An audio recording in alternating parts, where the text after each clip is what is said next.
Bismillahirrahmanirrahim. Assalamualaikum warahmatullahi wabarakatuh. Assalamualaikum warahmatullahi wabarakatuh. Alhamdulillah wassalatu wassalamu ala Rasulillah wa ala alihi wa ashabihi wa mawalah, amma ba'du.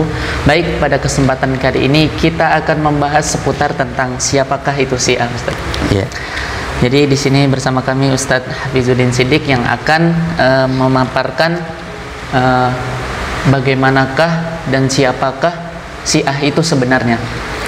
Jadi ini Ustadz, udah kami siapkan beberapa pertanyaan singkat tentang seputar Syiah. Mungkin nanti bisa Ustadz jelaskan dan beritahukan kepada kami supaya orang-orang itu tidak salah pandangan. Apakah Syiah itu Islam ataukah bukan? Mungkin pertanyaan yang pertama Ustadz itu, siapakah sebenarnya Syiah itu Ustadz? Makasih atas waktunya Ustadz Fatah. Alhamdulillah wassalatu wassalamu ala Rasulillah. Kaum muslimin, sahabat markas dakwah rahimakumullah, ya.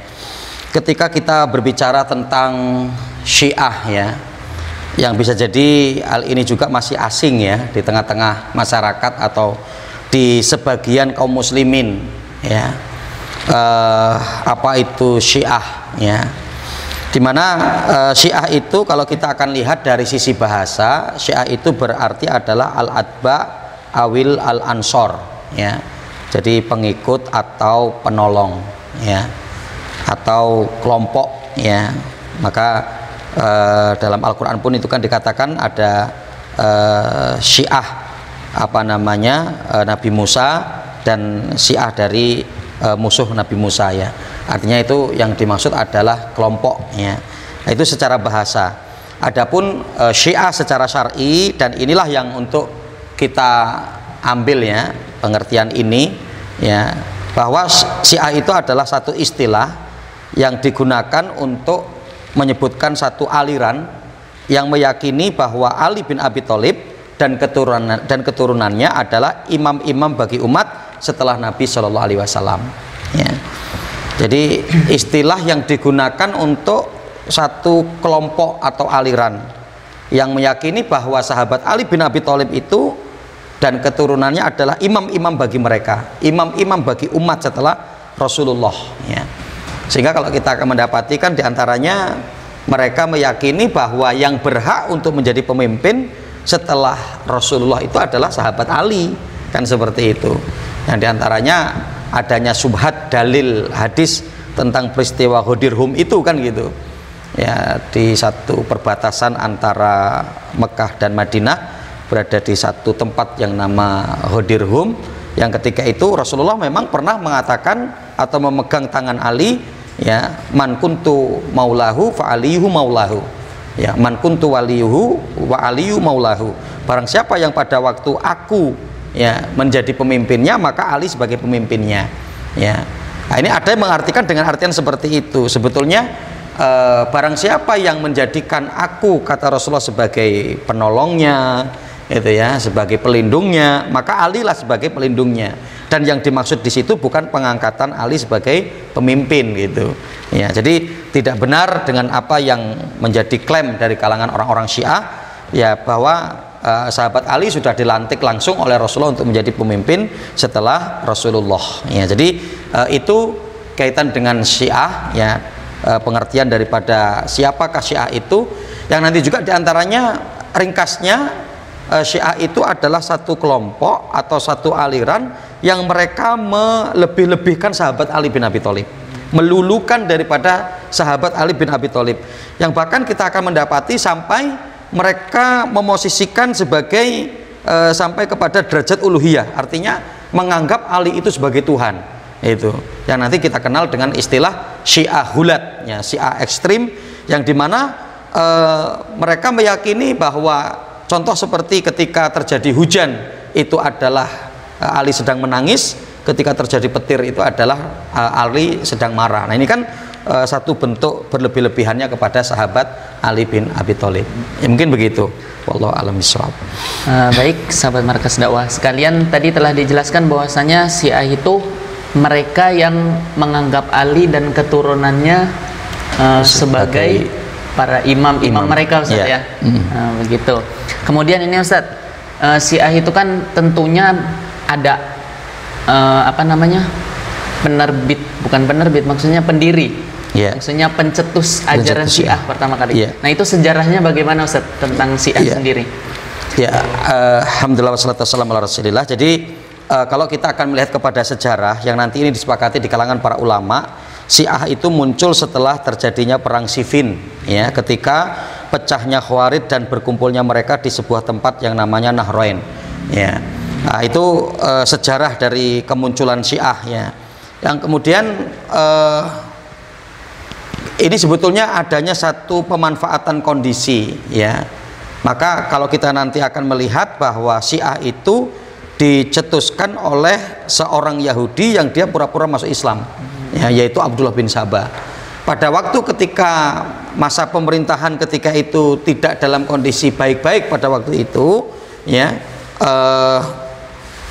ketika kita melihat bahwa masa sahabat Utsman bin Affan yang kemudian banyak kritikan dari umat pada waktu itu, karena diantaranya dianggap bahwa sahabat Utsman bin Affan itu telah berlaku kolusi gitu ya, dengan mengangkat pejabat-pejabat negara pada waktu itu kebanyakan dari keluarganya sendiri gitu.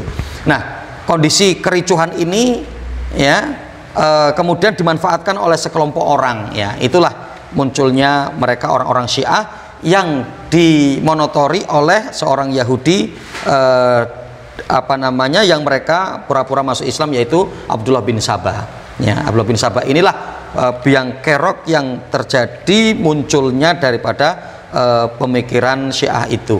Ini seperti itu, wallahu alam. Baik, kemudian ini Ustadz, kan banyak orang sekarang itu mereka berpandangan bahwasanya Syiah itu sebenarnya mirip Islam, Ustadz. Iya. Banyak diantaranya ya orang Syiah juga memiliki azan, kemudian orang Syiah juga sholat, dan sebagainya. Bedanya dengan orang-orang selain Islam, mereka kan tidak melakukan sholat seperti sholat kita, Ustaz. Nah, namun untuk orang-orang Syiah ini, mereka banyak sekali kemiripan dengan Islam. Seperti itu. Pertanyaannya, apakah sebenarnya Syiah ini Islam juga atau bukan, Ustaz? Seperti itu. Jadi apakah Syiah itu dari Islam ataukah Syiah itu juga Islam? Nanti ketika kita mengkaji kitab-kitab para ulama, ya, ada satu kitab yang ditulis oleh Syekh Ali Iwaji, ya, dengan judul kitab Firaq Ma'asirah, ya. Di situ dikaji secara luas, secara mendalam tentang aliran-aliran sesat, ya, tentang aliran-aliran yang ada. Di antaranya juga dikaji cukup dalam tentang masalah Syiah, ya. Jadi apakah Syiah itu dari Islam ataukah Syiah itu Islam? Tentunya bahwa Syiah itu bukan Islam. Nah, itu. Karena apa? Ketika kita nanti akan melihat diantaranya dari rukun iman dan rukun Islamnya, itu sudah berbeda dengan rukun Islam dan rukun imannya kita, ya, umat Islam atau ahlu sunnah. Itu. Nah, kita akan lihat nih pada rukun iman, ya, dimana orang Syiah itu memiliki rukun iman cuma 5, yang padahal kita yakini bahwa rukun iman kita ada 6, itu, ya, yaitu rukun iman mereka adalah yang pertama tauhid, keesaan Allah, kemudian yang kedua al-adl, keadilan Allah, kemudian nubuah, kenabian, kemudian yang keempat imamah, ya, kepemimpinan, dan yang kelima adalah ma'ad, ya, hari kebangkitan atau hari pembalasan. Nah, ini rukun iman mereka yang ternyata rukun imannya berbeda dengan rukun iman ahlus sunnah, gitu. Yang padahal nanti kalau kita akan melihat ada penjelasan Majelis Ulama Indonesia, di antara ciri-ciri aliran sesat, kalau rukun imannya atau rukun Islamnya sudah beda dengan Ahlus Sunnah, maka itu adalah aliran sesat, gitu ya. Sebetulnya kalau kita akan melihat ini satu aliran sesat sebetulnya, gitu.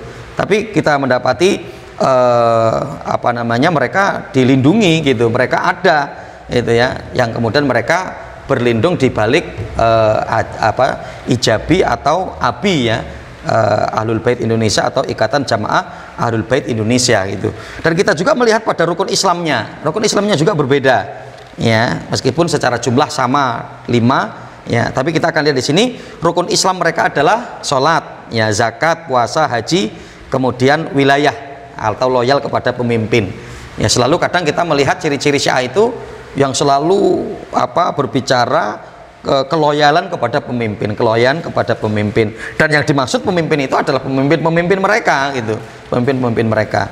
Ya, jadi sahabat Markas Dakwah rahimakumullah, ketika kita ditanya apakah Syiah itu dari Islam, tentunya adalah tidak. Syiah itu bukan dari Islam, karena ya rukun Islam dan rukun imannya sudah berbeda dengan Islam, dengan Ahlussunnah wal Jamaah. Ya, sehingga tentunya adalah berbeda. Dan saya pernah ada tablik akbar di daerah Pringsewu waktu itu, ya Pringsewu Lampung.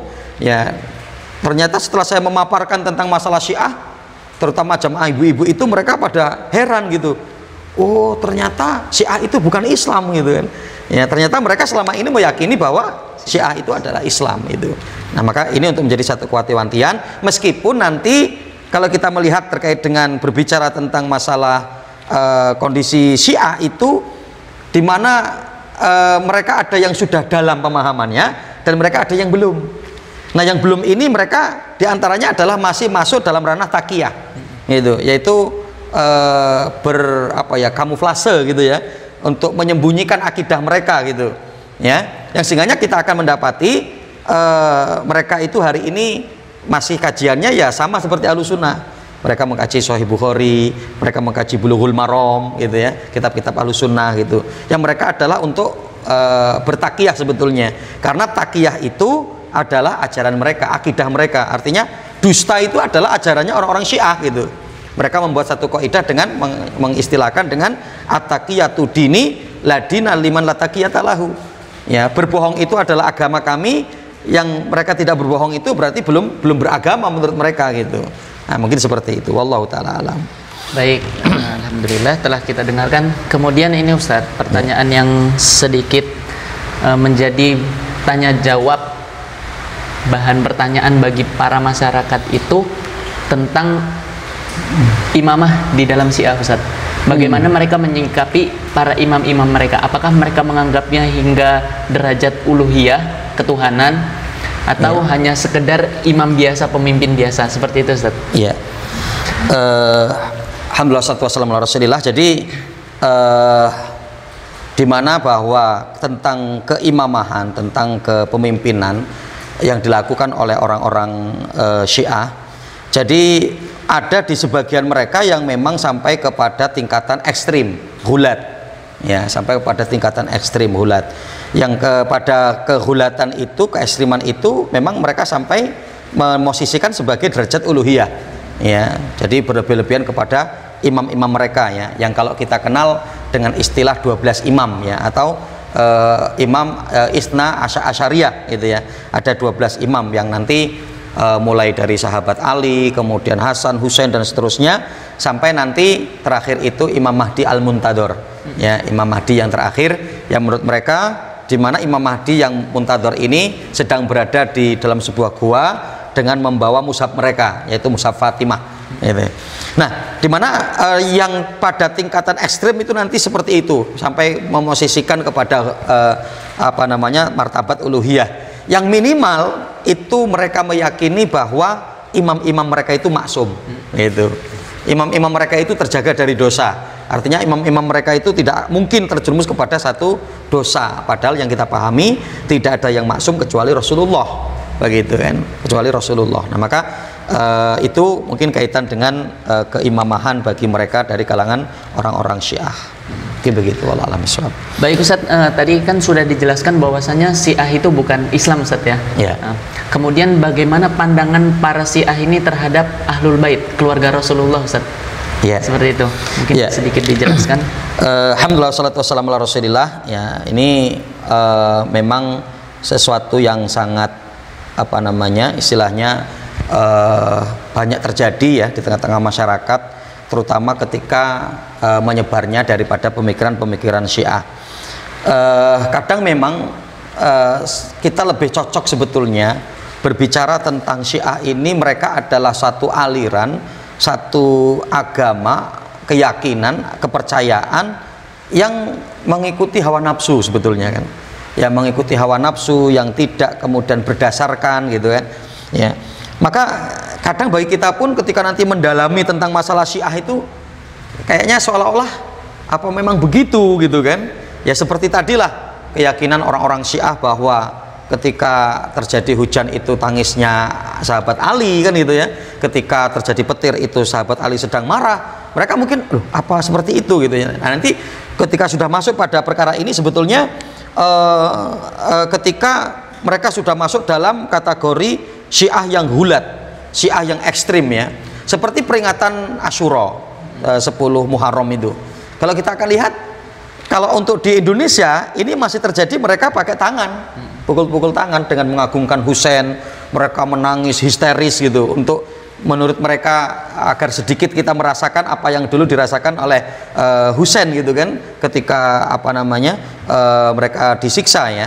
Nah, jadi sambil memanggil-manggil ya Husain dan seterusnya itu. Nah, ketika nanti kita akan melihat yang sudah di luar Indonesia, mungkin di luar negeri ya, terutama nanti di pusatnya ya di Iran, itu mereka sudah bukan pakai tangan lagi ya, mereka sudah pakai pisau, mereka sudah pakai rantai itu kan ya, melukai tubuh mereka gitu kan. Yang dengan perkara ini pun kita paham bahwa ini bukan agama gitu ya. Kenapa agama kok mencelakakan pelakunya kan gitu ya, dengan apa berbuat ekstrim tadi itu kan, melukai. Ini saja kita sudah mendapatkan petunjuk. Nah, nanti para apa namanya sahabat Markas Dakwah coba bisa lihat di YouTube ya, peringatan Asyura orang Syiah gitu kan. Kita akan lihat Masya Allah gitu ya, yang kadang anaknya digendong kemudian diiris-iris apa pakai silet, pakai pisau itu kan, mukanya bercucuran darah itu kan, Masya Allah. Nah, ini terjadi seperti itu. Nah, kalau kita akan melihat Syiah dan Ahlul Baitnya, bagaimana sikap mereka kepada Ahlul Bait, yang kadang kita akan melihat kan sebetulnya mereka aslinya harusnya yang pro Ahlul Bait kan sebetulnya ya. Ya, seperti ketika di Indonesia sendiri kan mereka berlindung dengan baju Ahlul Bait kan gitu ya, dengan ijabi, dengan abi, yang mungkin seperti itu. Nah, Syiah dan Ahlul Baitnya. Jadi ketika kita akan melihat di sini ada beberapa halnya. Anak Rasul hanya Fatimah, Ruqayyah, Ummu Kulthum, Zainab hanya anak tiri. Nah, itu diantaranya saya ambil dari kitab-kitab mereka, yang mereka mengatakan seperti itu, bahwa anak Rasul itu hanya Fatimah, ya, Ruqayyah, Ummu Kulthum, dan sedangkan Zainab itu hanya anak tiri. Ya, kemudian istri Nabi dihukumi kafir layaknya istri Nabi Nuh dan Lut. Nah, coba itu kan. Ya, bagaimana mereka ya menghukumi bahwa istri Nabi itu dihukumi kafir. Ya, seperti istri Nabi Lut dan istri Nabi Nuh, padahal kan tidak begitu. Itu ummahatul mukminin ya. Istri-istri Nabi itu adalah sebagai ummahatul mukminin. Aisyah telah murtad setelah wafatnya Nabi. Nah, ini pemikiran orang-orang Syiah. Ya, menurut mereka Aisyah itu telah murtad setelah wafatnya Nabi. Ya, maka kalau kita lihat kan memang ya nggak cocok gitu kan, Syiah ini kok kemudian dinisbatkan menjadi agama Islam. Ini Syiah itu adalah dari Islam ya. Jadi Aisyah telah murtad setelah wafatnya Nabi, menurut mereka itu adalah seperti itu. Kemudian Aisyah telah berbuat zina. Nah, pada peristiwa hadisul ifki itu, tuduhan keji mereka yang padahal itu sudah dibantah oleh Al-Quran kan gitu ya, telah dibantah oleh Allah ya. Nah, ini beberapa pemikiran-pemikiran mereka terhadap Ahlul Baitnya. Mungkin begitu, wallahu a'lam bishawab. Baik Ustadz, tadi dari pertanyaan yang sudah saya ajukan, kemudian dari jawaban-jawaban yang sudah Ustadz paparkan kepada kami, telah menjelaskan bahwasannya Syiah itu benar-benar ajaran yang melenceng jauh dari Islam, Ustadz, ya? Bukan bagian dari Islam. Kemudian Ustadz, pertanyaan yang terakhir sebelum kita akhiri, bagaimana kiat-kiat mewaspadai ajaran Syiah supaya kita terhindar dari ajaran-ajaran Syiah tersebut? Alhamdulillah, salatu wassalamu ala Rasulillah. Ini saya dengan selama ini saya menganalisa kaitan dengan Syiah, kemudian perkembangan Syiah ya. Saya ada beberapa kiat ya yang bisa untuk kita upayakan. Ada 4 hal. Yang pertama, pelajari akidah dan manhaj yang benar dulu. Gitu. Jadi kita harus punya modal Islam yang benar itu seperti apa, kemudian manhaj yang benar itu seperti apa, akidah Ahlussunnah wal Jamaah itu seperti apa. Nah, kita harus kuasai ini terlebih dahulu. Ya, sehingga nanti kita tidak terkena syubhat mereka gitu kan, karena minimnya pemahaman kita terkait dengan manhaj Ahlussunnah wal Jamaah, terkait dengan Ahlussunnah wal Jamaah. Ini yang pertama. Kemudian yang kedua, pelajari Syiah dengan sebenar-benarnya. Ya, pelajari Syiah dengan sebenar-benarnya. Artinya dari keikhlasan dan kejujuran kita. Kita tidak ingin mencari apa-apa kecuali ingin mencari yang benar itu. Jadi kita ingin mendalami sebetulnya Syiah ini seperti apa gitu. Bukan karena kita sudah kadung seneng sama Syiah, kemudian artinya kadang nanti untuk mencari kesalahan-kesalahannya justru gitu ya, untuk mencari dukungan terhadap Syiah. Maka pelajari Syiah dengan sebenar-benarnya ya. Mungkin kita juga nanti bisa mendatangi ustadz-ustadz yang mereka memahami tentang masalah Syiah ya, terkait dengan pakar terkait dengan Syiah ya. Kemudian yang ketiga, peka dengan lingkungan dan tempat menimba ilmu ya. Peka dengan lingkungan ya, dan tempat untuk menimba ilmu kita gitu. Jadi kita lihat nanti di lingkungan kita, kalau terindikasi itu Syiah, kita harus hati-hati gitu. Atau ketika kita sedang menimba ilmu, ternyata bisa jadi kita menimba ilmunya di tempat orang-orang Syiah gitu. Itu adalah kajian-kajian Syiah gitu, yang diantaranya nanti kita bisa melihat tolak ukurnya. Hari ini kan kalau terutama banyak terjadi di sekitar kita ya, atau di Indonesia ini, mereka masih gencar untuk bertakiyahnya gitu. Terus bagaimana kita untuk bisa mengetahui kalau pengajian itu adalah pengajian Syiah, istilahnya begitu? Maka diantaranya nanti bisa kita upayakan, yaitu ada satu ungkapan yang pernah disampaikan oleh Imam Ibnu Hajar Al-Asqalani ya. Beliau pernah mengatakan, jadi kalau kita akan melihat ya, bebek itu dengan bebek, ayam ya dengan ayam gitu. Jadi artinya apa? Kita tinggal lihat